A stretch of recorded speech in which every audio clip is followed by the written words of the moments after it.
Dear Ajahn Sona, I am alone, and most media nowadays involves content that amplifies the ego and a low self-worth, especially in terms of friendships, dating, and mastering a skill that I have tried to improve but failed. When I try to meditate, my mind tells me a negative story, that I will fail and I am just coping to escape from reality. How can we override this self-tyranny and instill self-confidence in this lonely situation?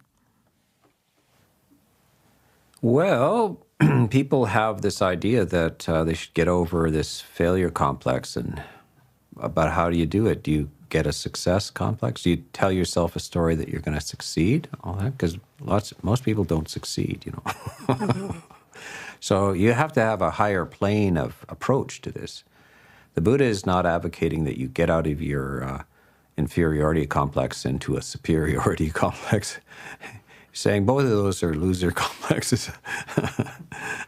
If you need to succeed or believe that you can succeed in order to feel well, you're just headed for tragedy, because you can't.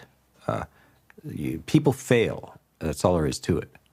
And it's immature to believe that you can, that there is some sort of strategy or pep talk that the coach gives you where you always succeed. Like, it's just crazy. No, it's nonsense. So get real. All you got to be is real. Like philosophical. So of course I'm going to fail. Like, I can't tap dance. I'll never be able to tap dance. I would be the worst in the class.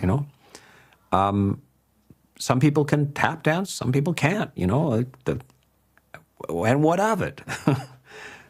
Can you feel okay when you fail? Sure you can. If we just take you out and test you against every other human, like against every other really excellent person, you're going to fail almost all the time. Everybody is. Some Olympic athlete, try to get them up to sing. Some great singer, try to get them to do the shot put. It's just, they're going to fail. So it's just and by the way, so you succeed, maybe you're, and interesting about success. Oh, I won the best, I'm the best athlete in my elementary school. But your elementary school only had 50 kids in it. It was a small village, right? And as soon as you're the winner there, but as soon as you go to the city where the school has 2,000 kids in it, like you're not even number 50. So, you win this, but the next year all kinds of breakthroughs come, and you're not, it's just nonsense. So the Buddha is saying, look, success or failure is to be experienced with equanimity, with emotional balance. You're not, your self-worth, it has nothing to do with success or failure.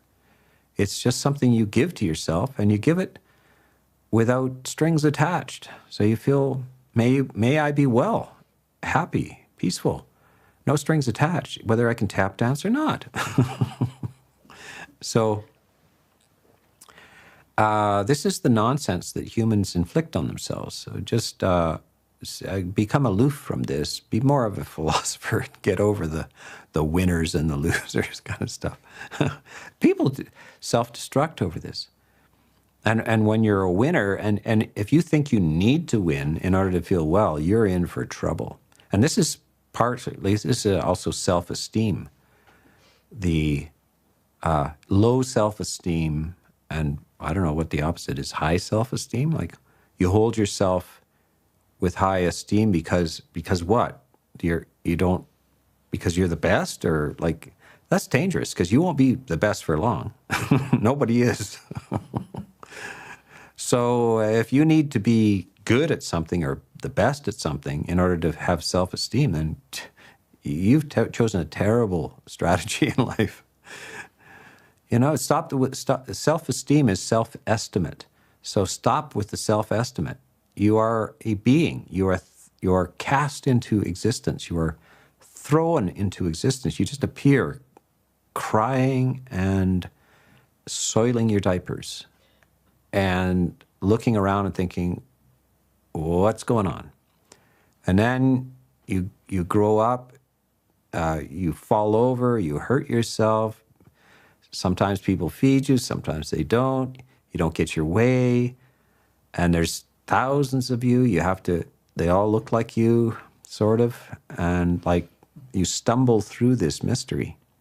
So what you need is strategies that don't self-destruct. So some people, they kill themselves. You're just so stupid. It's just foolish because they have a bad attitude to life.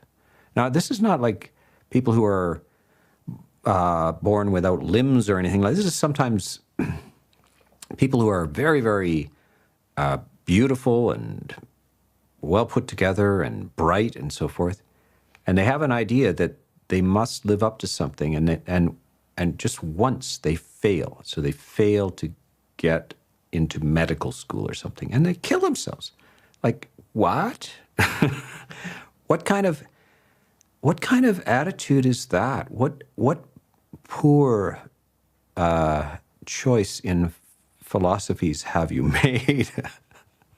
This is absolute insanity. It's just things that cause pain and where you can't win and you can only lose. So this is you get rid of those philosophies and start to practice this philosophical equanimity and full awareness of the nature of existence itself.